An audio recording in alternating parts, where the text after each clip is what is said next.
Welcome back to Talking Trusia. This is our third episode. It feels like it's our 5 billionth episode, but we're excited to be here. I'm your co-host Dylan. I'm your co-host Cole. I'm still just a guest. He's just a guest, and he's our favorite guest and only guest we've had. So, that's right now you're in first place. That's pretty good.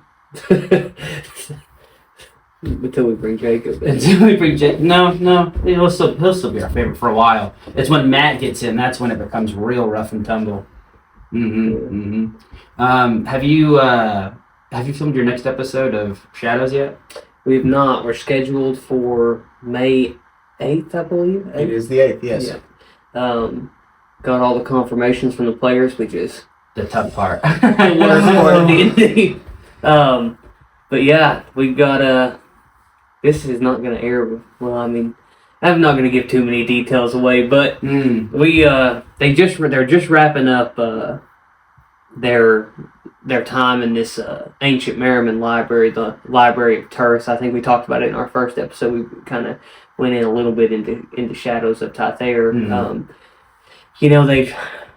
They've gone through this. They started off on this passenger ship like they left off on in season 1, and on the passenger ship they figure out this. They attend this celebration. They make this bond with the captain on there, and they meet the owner of the ship, who's like this merchant noble, really, out of Seaport. Yeah, super snobby. He is snobby. Super snobby. Dropping some lore stuff on there, like he's magically inclined. He's like one of those like self-taught, or not self-taught, but his family paid for him to have a private magical education. Of course, yeah. So he's one of those kinds. And he's questing for an artifact we keep like shadow dropping, and like it's really like shadow dropping and Shadows of Tythair. Well, just across the board, but like the Astral Augur, I think me and you have talked about it a little bit. Yeah. It's the one that it's like almost a crystal ball, lets you ask things and gives you an answer. Lets you drill into the ground. Right, yeah. That's what I always thought. He's changing the course of the ship. Well, unbeknownst to the party, everyone on the ship is there to kill this guy. For like some reason or another. That reminds me of what's that Brad Pitt movie when he's on the train? The Bullet Train. Is it okay? Bullet Train. Yeah. Good movie. Well, it's like he's just such a terrible guy and ruined so many lives that everyone on the ship's there to kill him. He doesn't realize. He doesn't even remember who they are, because to them he's like this terrible thing in their life, but to him they're like kind of like just things that happen. Yeah. Like along the way, he doesn't remember them. And I'm really getting to the point here, but in this murder mystery, I kind of threw this curveball at them by introducing the changeling that we built at the conference on the ship. So even though all of them had murderous intent, none of them in fact murdered the dude. And they go through investigating and figure out it's a changeling, just for them to enter the Sea of Serpents, like the true Sea of Serpents, and the ship to get it destroyed in pretty quick succession, because the captain's not at the helm, because there's firefights going on. Yeah. So the ship is adrift off course, and the ship gets destroyed. They end up on this Merriman Island, and without giving too much detail, without watching, they end up in this ancient Merriman library, where one of them has to go kind of unconscious in the dream realm, and they meet Renaki Tanodo. Yeah, so we've talked Swords about of Fortune? a little bit. Yeah, Swords of Fortune, who is in his role as the keeper of the dream world at this point, and he puts that player through several tests, like showing him things algebra. things of his past, right? Sure. Okay. So like past traumas. And then he shows him a potential future where the player can get revenge if he wants to on this NPC. And the player, despite my thing, I was like, oh, shoe in, like they're gonna have come to this library and it's gonna get super hard because the dude's not gonna choose peace. Well, the dude chose. This is the dude. Yes. You're the dude. I have no idea what you're talking about. He chose the peaceful option despite what I thought was going to happen, and therefore came out of it with what the party needed. Wasn't that peaceful? Well, I mean, peaceful compared to, I thought you were just going to blow the dude's brains out with your flintlock. I don't want to give too much away, but presumably, if that does come to my character's future, it's going to be a lot worse for him. So it's not really that peaceful. Yeah, I mean that's true. I think he elected to take him to the Pirate King, That is. which is probably worse. I'd probably rather. I would say that's probably worse. Yeah, Um, than a quick death. but yeah, I also had my my first in the season multiplayer knockout. Really? Yeah, so they're fighting this stone golem, not a dwarven kind, more of like this kind of more Aztec one that like is fueled by ancient Merriman magic. Okay. And they had this bright idea that they were going to muscle this thing. So they wrap around its legs. Yeah. And it just starts stomping. And like in a couple attacks, because they're only like level 3. And I did not like, it has slam attacks and seismic attacks and things like that. And the last thing I ever planned for was that they were going to go, let's grab its legs so that we can hold it in place. Do you remember that old, it was like a clip from a newscasting where this woman's stomping on, I don't know if it's grapes or what. Remember she falls and she's like, oh. That makes me think. That's pretty accurate. Yeah, that's like, pretty accurate. Poor Cheston, it was Cheston's character. One of them got knocked out, like sent back flying into a bookshelf. And I believe that this, the golem is like super hurting, but I'm almost positive it's only Jacob in front of it at this point. That's what we left off. To fight it? Yes. Oh my gosh. That's rough. It is really rough. I had to take a nap. What can I say? Yeah, he's not even left that dream world yet, so he's gonna come back to all of this probably in the next session. The dream world is fun, and before I talk, because I do want to say something about the dream world from a past campaign that we did, but we'll link Shadows of Tythier Season 1, Episode 1 in the video now.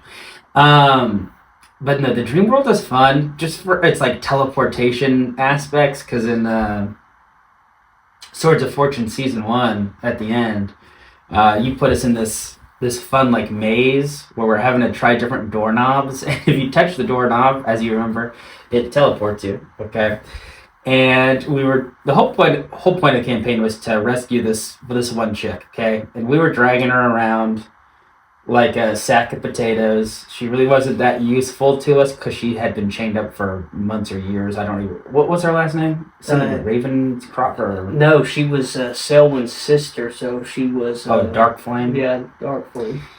Well, we were getting tired of getting teleported every 5 seconds to fight these weird shadow gargoyle-looking things that we had like 2 doors left, and I said, okay, listen, if we chuck this lady against this doorknob, and if she teleports, we know it's not the door. So we threw her against the doorknob, she teleported, and we were able to safely make it out of there. But not before you took what you needed off of her, which was the ring, the Dreamer rings. That's true. That's true. That's why you were hunting Selwyn's original party, which was just such a fun, those were fun interactions. It was almost like, it was almost video game-esque, right? Where you go after these people, and once you beat them, they're kind of like, well, we're actually cool because we hate the same guy. Yeah. Kind of thing. Is this why you were so suspicious when I was picking up the doorknob in Void Raiders after we defeated the witches?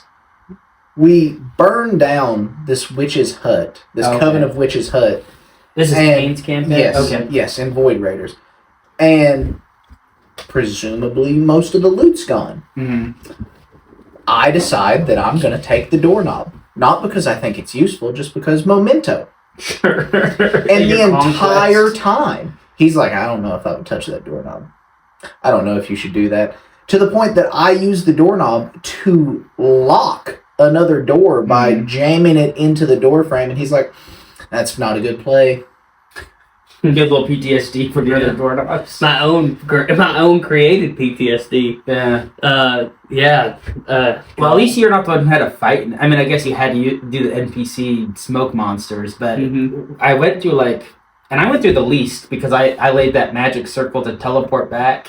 And was like, ooh, yeah, I also had to fight when I got back at the party. And I think it came to a point where Jacob was like, if you had to fight, why are we all banged up and you're not? And I told them I'm just a superior fighter, which fit the character super well to say that.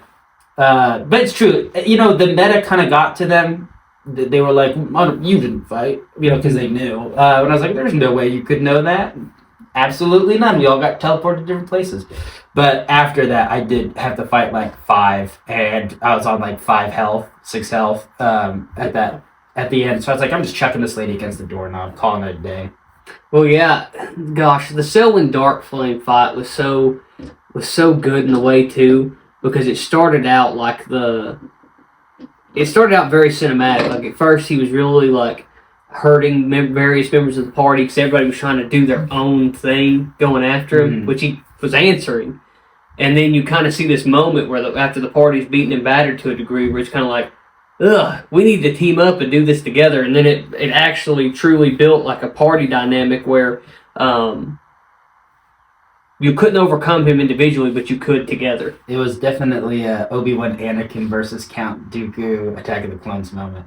But we were almost all the way dead before we even got to him. We had to literally do a long rest hiding in like the corridor before him. And then we pretty much got down to that health after 2 minutes anyways. So it was hard. It was a toughie. Yeah. In fact, his mini's right over here right now. It is. It's just sitting there in the corner. He'll have to make a return someday. Well, he's dead, so... Yeah, but he... Oh, like an origin story return? No. Which mini? It's a dragon staff. Bald looking one, yeah. Oh, the one I'm always pitting up against the dragon there? Mm-hmm.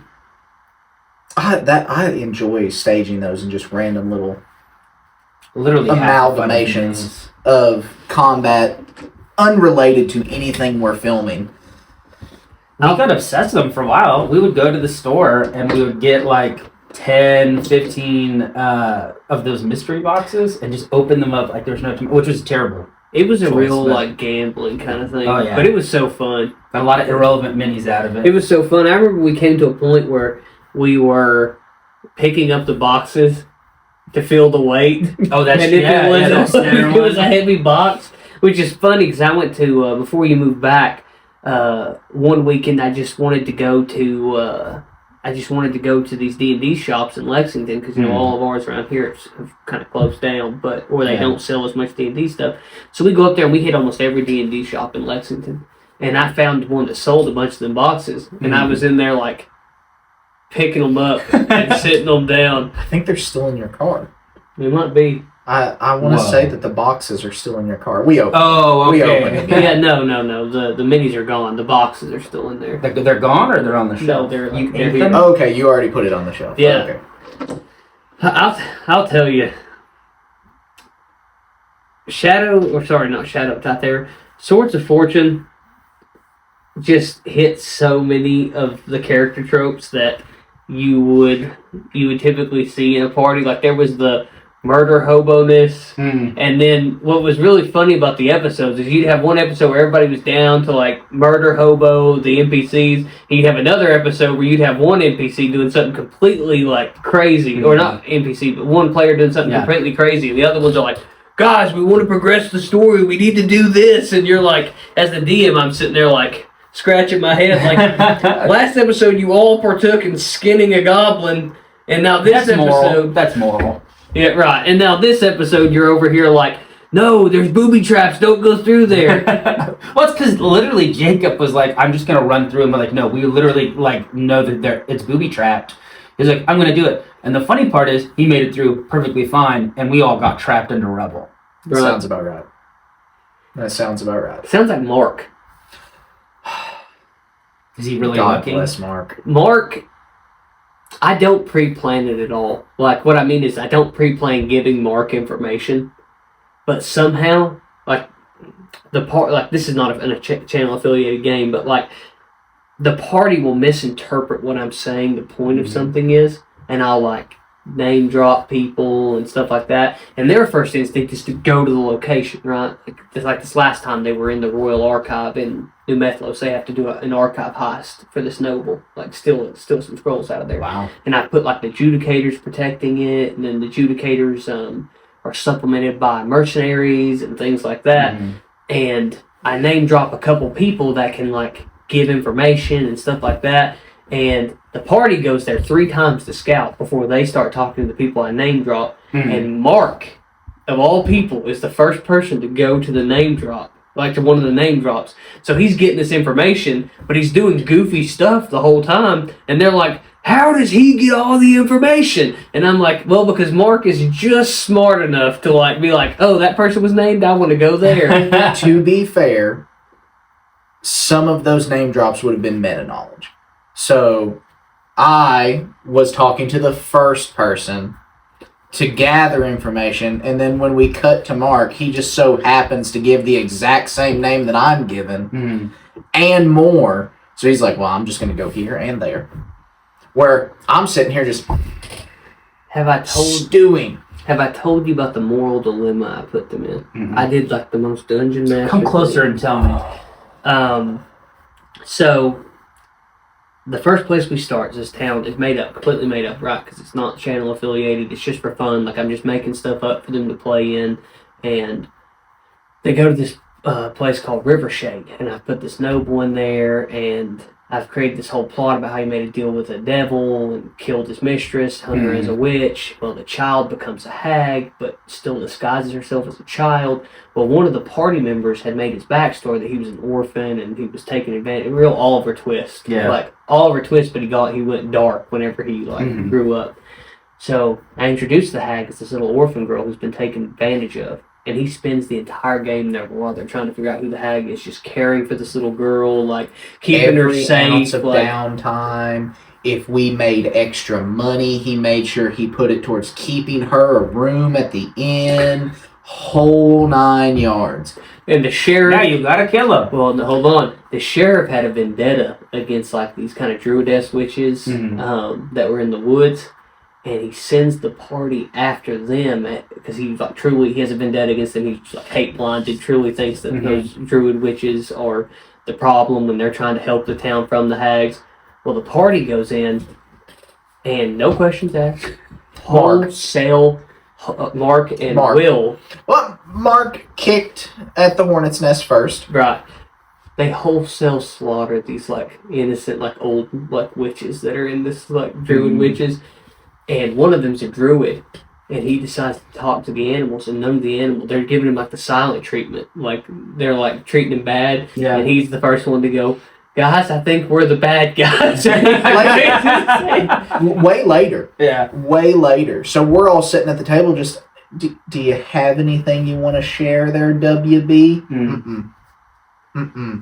He was like visibly, like truly perturbed. Stopped the game to say like, I'm very emotional about this right now because he was wanting to play a good character and he had been tricked into killing these good witches. But we're getting in the same episode. They run into this devil who's going to help them. The devil who made the deal with the mayor, who's going to help them reveal who the hag is. And he's like meeting at midnight at the cemetery, and he's got like this fiendish like orchestra at the cemetery, like summoned, and they're playing a tune that is like enthralling the whole town around the cemetery, and the crowd parts, and they're standing there trying to get a look at who the hag is, and all of a sudden little girl comes up. And dude, all of their mouths dropped, and the one guy's like, "No." He's like, "Please, no." And I'm like, "Oh yes." It was awful, dude. You gotta kill him. Yes. And what's even better about it? So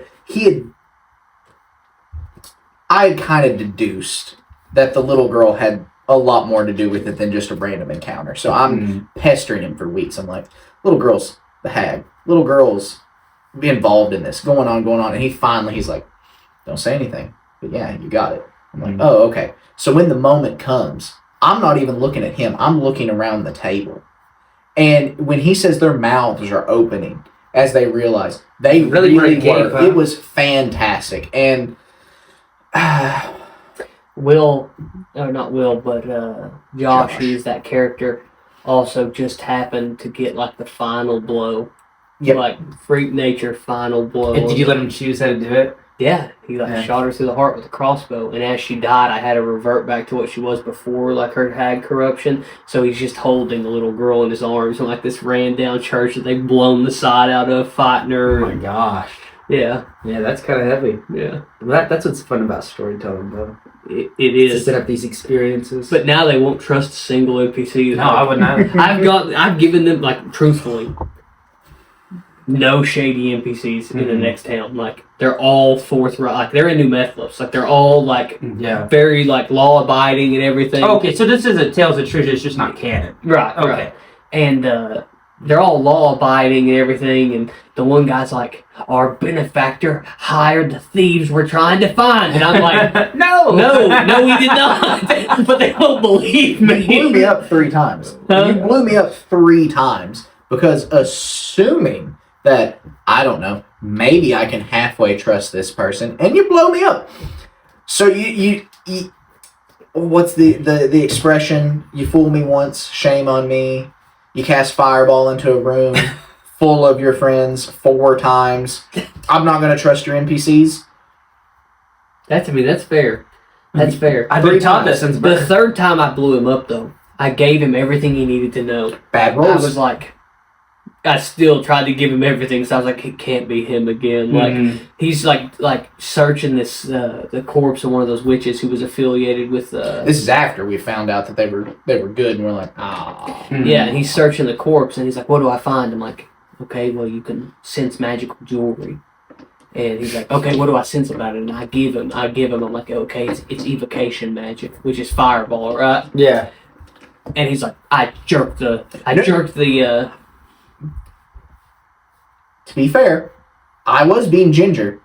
My exact description was I would like to slowly remove the amulet from underneath her shirt, and then all of a sudden he's like, roll.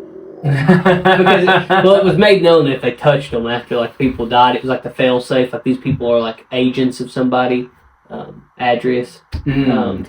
And Oh. if you touch the amulets, like they blow up because he doesn't want the bodies discovered, like, Yeah. or anything on them to be discovered.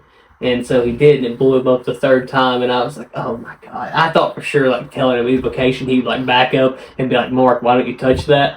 For Trusia being such like a overly magical, like everybody has an aptitude for magic, pretty much other than the dwarves. They have the worst outcome out of everybody. I mean, we just wholesale slaughter magical people. Well, it doesn't help when you. That's a 2. Actually, that's a 19. I know that's a It's a 19. I can roll well when we're not. When my character's life isn't dependent on it. Take that D20 with you. Dylan. Mm. Why don't you tell us a little bit about? I'm interested to hear about the game you're kind of running for your friends at the church, Oh yeah. and then what you're working on after that. Okay. Yeah, no, that was fun. Before my wife and I moved down to Memphis, we did a campaign for him. And when this kid first played, he was a very quiet, shy kid. Okay, you would have never expected this 100% murder hobo right off the bat. Like, he just did not care. He was going around killing all the NPCs. I was like, okay. Like, as an adult, I'm like, this is an interesting game, sure. And since we recently moved back, he said, hey, I really want to play D&D again. You know, he's almost graduated now, and his brother wanted to play. And so I was like, sure, thinking, like, he's older, he's a lot more, like, social, outgoing. 100% murder Still hobo. murder. Yeah, 100%. So we started off in the Fire Plains. They're like a bandit duo. And they were trying to get into House Nossabor's land, which is walled up from the Fire Plains. Mm-hmm. At least most of the cities are. And so they're getting up to the city, and they're like knocking on the gate, and one of the Dawn men opens up and he says, like, what do you want? And they're like, we want to get in there. He goes, okay, you need to grease the wheels. Now, I don't feel like we're that much older than people that are like 10, 15 years younger.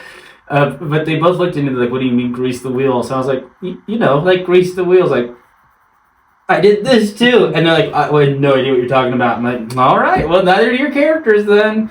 And so we kept playing, and they kept pestering the guy to the point where he comes out with a bunch of guards. Oh, no. And they're like low-level characters. And all these guards are Dawnmen, right? One's a middleman, I know. And then one of them is a Terriman elf.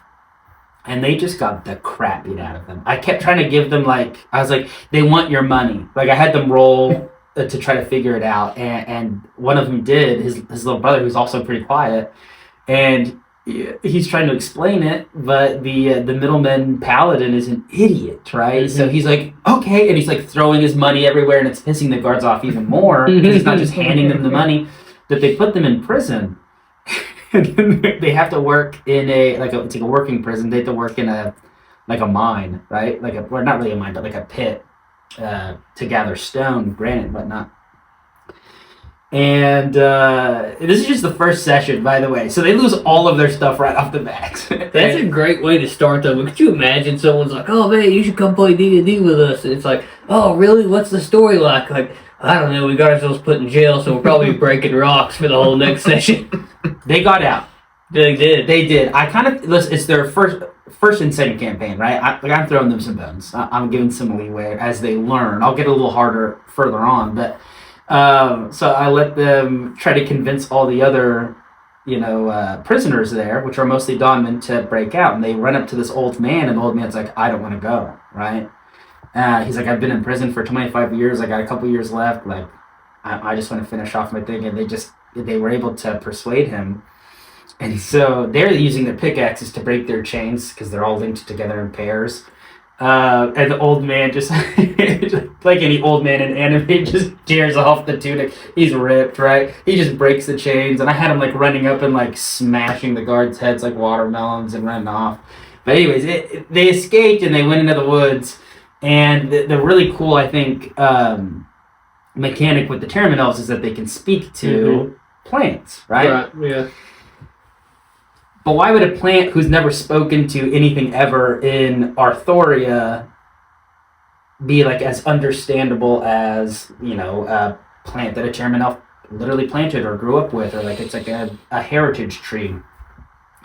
And so he's asking the leaves because they can see some smoke if it's like a friendly person, or not leaves, grass. And so it travels, and it takes like 4 days because it has to go around the stream to like play the game of telephone, and then it finally gets back to that blade of grass, and the blade of grass says, "Yeah, it's good. It's Gucci." And then he's like, "I can ask another question. I'll be faster now. I'll be faster." And they're like, "We don't want to ask you another question." And then I had the blade of grass die because it doesn't live that long. Yeah. And because they spent so, it's very interesting getting new players because they have a hard time like pushing the agenda of the story. And so I like to just see where they go. So with the blade of grass, did you legitimately telephone it? Like by the time it came back around, it was just complete misinformation. Oh yeah, and it's blades of grass. They have no idea what they're talking about. Like, is that smoke over there attached to something evil? How would they know it's evil? Right? They're getting stepped on all day. Or they asked a tree, and the tree was like, I don't even know what you're saying. Or like, what do you mean? It's definitely something we don't do enough in our canon campaigns. I wish the Tyranid elves would utilize that a little more. I don't know. Maybe that's happened in my years. So Clark is playing a Tyranid elf, but he has yet to use that ability. It to be true, like it really could be quite cracked as far as information goes. Mm-hmm. Season 2 did start on a boat as well. Yeah, no. So he hasn't had too many opportunities. Right, I'm not saying anything bad. He just hasn't used it. I think that. But you also have they get so excited, so caught up in playing that a lot of times you forget what you have. Yes, especially Jacob. Yeah. So the boots. I gave it like 4 episodes. Oh. He's like, I gave it 4 episodes on those boots, and I was like, he kept finding himself in situations, and I was like, just waiting for him to realize. And it came down to like a hostage situation where these wasps were taking this little kid hostage, and Jacob's like, well, I can't get to him. And finally we're all of us, I even had to say to him, like, dude, you've got Swiftfoot boots. And he looks at me, he's like, do I really? And I'm like, yes, you have had them since the last season. Yeah. He also took episodes of time in their downtime in New Methlos before they kind of were chasing Edmondrazi to work on his sword. To the point that he was going and getting gold and had the edge serrated and all of this other stuff. And he had a minor enchantment put on it that would allow it to flame, right? Mm-hmm. And somebody was they were fighting something, and it was flame damage was hurting it, and they were like, well, we have no way to produce flame. And one of them was like, "Don't you have a flaming sword, Jacob?" And he's arguing. Like, I'm talking arguing with the people that he does not have a flaming sword. 5 minutes go by because I'm finally like, okay, if he says he doesn't have one, he doesn't have one. Even though we all know, right? I'm like, it's whatever. And he, like, 5 minutes go by, he puts his finger up, and we're like, what, Jacob? And he's like, I just want to let it be known that I do, in fact, have a flaming sword. I couldn't find it because it was under the tab of his folder. You're combining two events. Yeah. It happened twice. Yes. He forgot he had a flaming sword twice. Because later on, we're fighting something. I don't remember exactly what it is. But I think it was only the wasps. Maybe. But they can only be damaged with magical means. Mm-hmm. So, everybody is trying to damage the creature with some type of magic. And Jacob's sitting there just, I don't have any magic. and that is 100% exactly like him. I'm looking at him and I'm just... Look under the tab. Well, and then he hit me with it. I was like, well, do you want to use your flaming sword? He's like, obviously. There's nothing worse. Oh man, I love that. The ignorance to obviously, and he loves that word. I love it. I absolutely love it. That was my favorite part about editing the first episode of Swords of Fortune, because he was like, blah, blah, blah, obviously. And so much that we put a little counter in the bottom. Well, I was hooked on it for a long time. What I love about this season is there's been a lot of times that Clark's character's been away, and Clark was kind of like the voice of reason in the group. You always have to have an anchor, for sure. Right. Yeah. But Jacob has been forced to be that voice of reason in a way. It's pretty funny. It's terrible. Absolutely hilarious. Yeah. Because even Jacob's voice of reasoning is like, not very reasonable. You're like, oh man, Jacob's gonna step in and stop this really like plot wrenching and terrible thing they're about to do, and they'll be like, well, we're just gonna steal the diamond from him, and Jacob's like, guys, come on, we need to replace it with a rock first. No, it's like, we'll just kill him so there's no witness. And you're like, no. That's my kind of voice of reason. Yeah, it's just so funny. Oh my gosh. So, sorry, we kind of got... Oh, no, that's good. You drove me into something about Jacob, but we need to talk about what you are working on. You talking about the module? Mm-hmm. Oh, yeah, no, after you said we want to put out our first, like, official module for Tales of Trusia, I thought to myself, I've never played any official D&D module ever, right? And I've DM'd a handful of times. I didn't even know what one looked like, right? I had to, like, go look it up online and be like, huh, okay. I see what other people like to do. I'm a little bit more of a homebrew, make it up kind of guy, but they're really detailed. I mean, they're quite impressive. I mean, they're writing books. So these people who are asking for like $6, $20, $30, they deserve it. You know, they're putting a lot of effort in.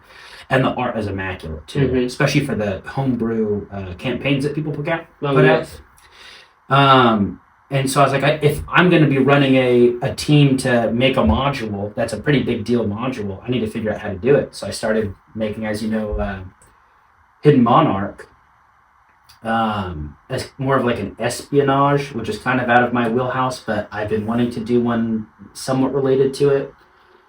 That is actually what I usually test players with. That's usually like the session 0 or whatever. But yeah, it's just going to take place within Arthoria during King Menelaus' reign. The Bear King. His son, yeah.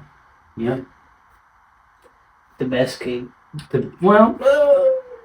Abraham Lincoln of Kings. I have a fond opinion of him, but... Well, you made him, so... We know that your voice is skewed because you wanted to bring him up in our episode of favorite characters, so I know you like him. Is he trash? Yeah, I don't know. You tell us. He doesn't like bears. I bet he does have a huge phobia. Like, he put across the land. No one ever said his dad was a good father, okay? Okay, well, that's fair. That's fair. Yeah.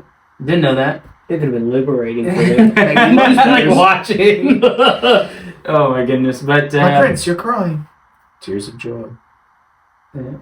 The whole point of the campaign is this group trying to figure out about these whispers that are happening kind of behind closed doors amongst some of the different lords in Arthoria, and we'll figure out a lot of interesting stuff. I don't want to give too much away, but it'll be coming out around the same time that our main module does, so probably, unfortunately, around like a year from now. But you'll be getting a lot of stories from me, from Brown, Brown, and me, and a couple other people. But we'll be putting out quite a bit of content, which I think will be good. Right. Brown. Yes. As you can tell, we do more of the DM side of things, so a lot of our funny stories are from in the know, right? We're like, it was supposed to go this way, but this is the path they took, or so on and so forth. I'm super interested in the best points of view stories you have as like a player in a game. Yeah, tell us how bad Cole is at DMing. Oh, absolutely. I will say that some of the best moments I've had, especially with Trusia, didn't even involve me. Specifically with Cheston being new to D&D. Similar to your murder hobo, Cheston has become quite the sticky-fingered He's a natural-born player, though. And he's good. It's so good. It's so good watching him go from, I don't know if I can do this right now, to, I want to slide a hand that ring right off of his finger. And it's so great. In Void Raiders, the only reason we have any gold is because if there's a piece, it's Cheston's now. If he sees it, he gets it. Well, hold on. We also did take sacks and sacks of gold from that mansion. Cheston did.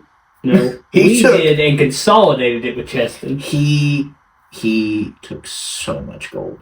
It made what we took look pocket change. We didn't need it. We didn't. We didn't need it, and it's made the game very liberating.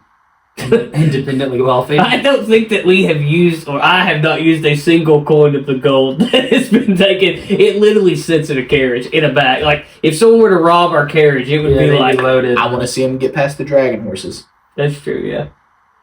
Yeah. Which, that does move into another favorite moment that it did involve me. Kane, the DM, he came up with this little idea of essentially bestial potions. They would turn you into different types of animals. Okay. Like, think like lionids. So you're still humanoid, but you're showing some animalistic traits. Okay. So myself as this newly purified, uncursed paladin I've decided I'm going to go talk to the prisoners in this prison and see if anyone wants to come over to the good side. Okay. And I find just an absolute terrible person. Yeah. Terrible person. And he's like, oh, you can get me out of here. I'll do whatever you want. So I'm like, oh, this potion I've got here might be able to get you out of here, but we're going to have a conversation after you drink it. Mm-hmm. And he just snatches it out of my hands. It's the rat potion.